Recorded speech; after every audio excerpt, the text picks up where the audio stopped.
Шыңғыс хан негізінен Орта Азияға 1219-1221 жылдары жорықтарын жасап, басып алу нәтижелерін жүргізді. Біздің Шыңғыс хан Орта Азияға Шыңғыс ханның көз тігуі, оның көз тігуі деп дәйектер орын алатын жағдайда біздің есімізге отырар апаты түседі. Отырар апаты қазақ және жалпы түрік тарихындағы аса қайғылы әрі маңызды оқиғалардың бірі болды. Бұл оқиға 1219 жылы орын алған және ол Шыңғыс ханның Орта Азияға шапқыншылығының басталуы, сонымен қатар отырар қаласының күйреуіне себепкер болды. Тарихи жағдай және 12-13 ғасырларда отырар Сырдария бойындағы ең ірі қалалардың бірі болды. Және де орта ғасырлар кезеңінде отырар қазақ елінің және де ең негізгі қалалардың бірі, сауда саттық қарқынды дамитын қалалардың бірі болатын. Ол кезде бұл өңір Қарахан мемлекетінің мұрагерлері билеген.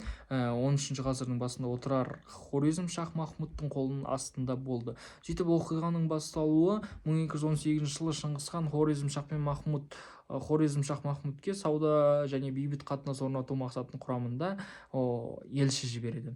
Елші құрамынан шамамен 450 адамы бар сауда керуен жібереді. Ол сауда керуені Шыңғыс ханның елшілері де болған. Алайда отырардың билеушісі Қайыр хан керуенді тыншылар деп сол келген керуенді барлығын қырып тастайды. Сөйтіп бұл оқиға отырар апаты немесе отырар қырғыны деп аталып кеткен. Шыңғыс ханның кек алу жорығы сөйтіп сол елшілерді және сауда керуенді өлтіруінен Шыңғыс ханның кек алу жүйесі басталады. Осы оқиғадан кейін Шыңғыс хан мен Хорезм Шахтан Қайыр ханды өзіне беруді талап етеді. Және де ол беру үшін Хорезм Шах Махмудке Шыңғыс хан қайта елшілер жібереді. Сөйтіп ол Хорезм Шах Махмуд сол елшілерге жауабын білдіре алмай, және де Қайыр ханды өзіне беруін талап ететінін Шыңғыс хан талап етуін біліп тұрып, өзіне келген елшілерді қайта қырып тастайды, қайта өлтіріп тастайды. Бұл шешім моңғолдар мен Хорезм арасындағы үлкен соғыстың бастауына себеп болды. 1219 жылы Шыңғыс хан бастаған моңғол әскері отырарға қарсы жорықта аттанды. Қала 5 ай бойы ерлікпен күресіп, алайда қаланың кейбір сатқын басшылары сол қаланың есігін ашып берген, қақпаны ашып берген деседі. Осыдан кейін қаланы басып алып толық қаратылды. Халық қырғынға ұшырады. Қайыр хан қолға түсіп жазасын кесілді. Отырардың күйреуімен бірге Сырдария бойында қала мәдениеті үлкен соққы тиді. Моңғол әскерлері де содан кейін сыр бойындағы басқа қалаларда Сығанақ, Ашынас, Үзгент, Жент сияқты қалаларда отырарлар жаулап алды. Сөйтіп бұл оқиға Орта Азияның толық моңғол империясының қолына өтуі болды. Тұрардың мәдени орталық ретіндегі рөлі әлсіреп, қаланың бұрынғы өркендеуі тоқтады. Сөйтіп Монғолия Шыңғыс хан Орта Азия жерін басып алумен бірге ұлыстарға бөлінген кезде Жошы ұлысы қазіргі Қазақстанның көп бөлігі мен Батыс Сібір, Орал, Еділ бойы жерлерін қамтыды. Шағатай ұлысы Жетісу мен оңтүстік Қазақстан және Орта Азия бір бөлігін иемденді. Сөйтіп осылайша Жошы ұлысына Қазақстанның аумағы Жошы ұлысына қарады. Бұл ұлыс кейіннен Алтын Орда болып құрылды. Алтын Орданың құрылу уақыты 13 ғасыр мен 15 ғасыр аралығы. Алтын Орданы басқарған Батый хан Жошының ұлы. Сөйтіп ол Алтын Орда көп ұлтты мемлекет. Оның құрамында түркі, қыпшақ және ноғай, бұлғар, орыс және басқа да халықтар болды. Мемлекет ресми тілде қыпшақ тілінде сөйледі. Сөйтіп 16 ғасырдың екінші жартысында Алтын Орданың ішкі саясаты мен өздерінің таққа таласы күшейіп,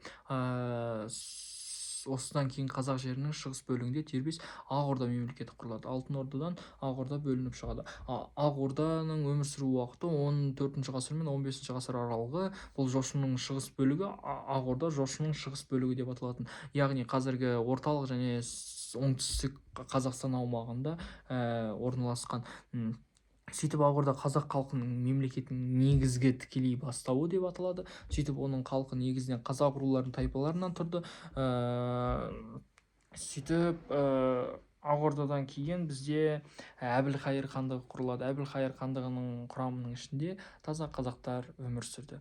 Сөйтіп әбілқайыр хандығының қатты қысымынан, қатты салық нәтижелерінен қазақ керей жәнібек дейтін сұлтандар өзіне ерген ру тайпалармен бірігіп жеке бөлініп шығады. 1458-1473 жылдар аралығында. Сөйтіп олар бөлініп шығып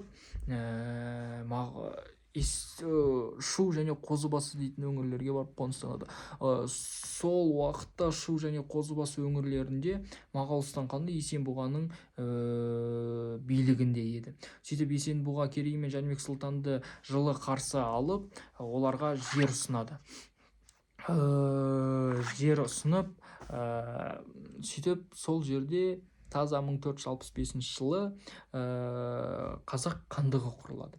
Қазақ хандығы құрылып, сөйтіп 1465 жылы құрылып, керей мен жәнібек сұлтандар басқарады. Бірінші керей сұлтан басқарып, сосын жәнібек сұлтанға билік өтеді. Сол уақыттың аралығында қазақ хандығының кішкене жылдары ғана болса да, қазақ хандығының негізі құралып, қазақ хандығының өмір сүру нәтижесі ары қарай дамып қарқынды өсуде болады. Сөйтіп бізде Қасым хан таққа отырады. Қасым хан 1511-1521 жыл тұсында қазақ жерінің аумағын кеңейтіп, халық саны 1 миллионға жетеді. Қасым ханның тұсында көшпелі қазақ қоғамының бұрыннан келе жатқан әдеп-ғұрпы ережелерін жүйелеп, тұңғыш заңдары Қасым ханның Қасқа жолы атты заңын шығарады. Сөйтіп заңдары жарық көреді. Қасым ханнан кейін бізде Хақназар хан отырды. Хақназар хан 1538-1580 жылдар тарихта ең ұзақ таққа отырған хан деп білінеді. Хақназар хан 300-ді қайта біріктіріп, хандықтың бірлігін қалпына келтіреді. Батыстағы аумақты кеңейтіп, Ресеймен тікелей қарым-қатынастар бастады. Хақназардан кейін бізге Тәуекел хан таққа отырады. Тәуекел хан 1582-1598 жылдар тарихи маңызы Түркістанға жорық, Бұхара хандығын қарсы жорық нәтижесінде Ташкент, Самарқан, Бұхара қалаларын өздеріңізге қайтарады. Сөйтіп Тәуекел ханнан кейін бізде Есім хан таққа отырады. Есім хан 1598-1618 жылдар. Есім ханның ескі жолы атты заңдары жарық көреді. Билердің қызметін жоғарылатып, заңдар арқылы елдің тұтастығын сақтап қалады. Жәңгір хан 1628-1652 жылдар тұсында Салқам Жәңгір атымен белгілі. Жәңгір ханның тұсында бізге қазақ жеріне көз тіккен жоңғар мемлекеті болды. Сөйтіп жоңғарлар қауіп төндіре бастады. Солай Жәңгір хан бастаған 600 бар 50 мың жоңғарға қарсы тұрып, бізге белгілі Орбұлақ шайқасы болады. Осылайша жоңғардың жорығын сөйтіп 600 әскермен 50 мың әскерді күтіп алып, жеңіске жетіп Орбұлақ шайқасында, сөйтіп жоңғарлардың уақытша бізге деген соғыстарын тоқтата тұрады. Сөйтіп Жәңгір ханнан кейін бізге таққа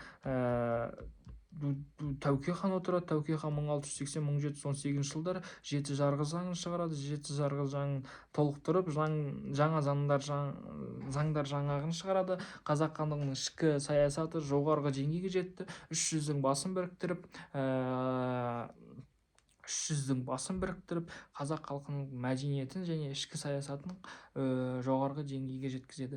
Сөйтіп таққа Абылай хан отырады. Абылай хан 1771-1781 жылдары Абылай ханның дипломатиялық білімі және де көзқарасы Қытай мен Ресеймен дипломатиялық қарым-қатынастар арасында қазақ жерін кішкене болса тәуелсіздігін уақытша сақтай тұрады. Сөйтіп ол жоңғар мен қазақ соғысында да өте батыр істер істеп қазақ халқына еңбегін сіңдіреді. Сөйтіп бізде ең соңғы хандардың бірі Кеңесері хан. Кеңесері хан тұсында қазақ халқының тәуелсіздік пен дербестік үшін жүргізілген ең ірі ұлт азаттық көтерілістері қозғалысы болады. Кеңесары ханның басты мақсаты Ресей империясының отаршыл саясатына және қоқан хандығының езгісіне қарсы күресу, қазақ жерінің тұтастығын сақтау. Кеңесары хан Ресей патшалығына бірнеше рет бітім және келісім жөнінде хаттар жіберіледі, бірақ оны Ресей халқы қабылдамады. Сөйтіп негізгі мақсаты Кеңесары ханның негізгі мақсаты қазақ жерін шабуылдарға тоқтату және тәуелсіз мемлекетті сақтау. Кеңесары хан көптеген ұрыстар жасады, бекіністерге шабуыл жасап, сөйтіп бірақ та 1847 жылы Кеңесары хан қырғыз манаптарының соғыста қаза тапты. Ханның өлімінен кейін қозғалыс әлсіреп, қазақ хандығының тәуелсіздігі толықтай жойылды. Кеңесары хан қазақ хандығының соңғы тәуелсіз мемлекеттік формасы болды. Ел бірлігін, ұлттық тұтастықты сақтау жолындағы ұлы тарихи қадамы осымен аяқталды. Сөйтіп үшінші бөлім қазақ мемлекетінің қайта жаңғыру кезеңдері. Қазақ мемлекетінің қайта жаңғыру кезеңдері 18 ғасыр ортасында қазақ хандығының саяси тәуелсіздігі біртіндеп жойылып, 19 ғасырдың ортасына қарай Ресей империясы қазақ жерін толық бағындырды. 20 ғасырдың басында қазақ халқы қайта ұлт зиялылары қайта жұмыс істеп, қайта оянып, сөйтіп қазақ жерінің ұлттық санасы мен саяси ой қайта ояна бастады. Сөйтіп 1915-1907 жылдар арасында Ресей революциясы мен 1916 жылғы ұлт-азаттық көтерілістің нәтижесінде тарихи жағдайда 1917 жылы Алаш автономиясы құрылады. Алаш автономиясы құрылған кезде де ұлт-азаттық көтерілістер арасында шыдай алмай Алаш автономиясы 1920-26 тамызда қазақ АКСР құрылды. Сөйтіп астанасы Орынбор, одан 1925 жылы Қызылорда қаласы болды. Сөйтіп сол жылы қырғыз атауынан қазақ атауы берілді. Сөйтіп кейіннен 1936 жылы 5 желтоқсанда КСРО-ның жаңа конституциясына сәйкес қазақ АКСР құрылды. Одақтас республика дәрежесіне көтеріліп қазақ АКСР, қазақ КСР қайта құрылды.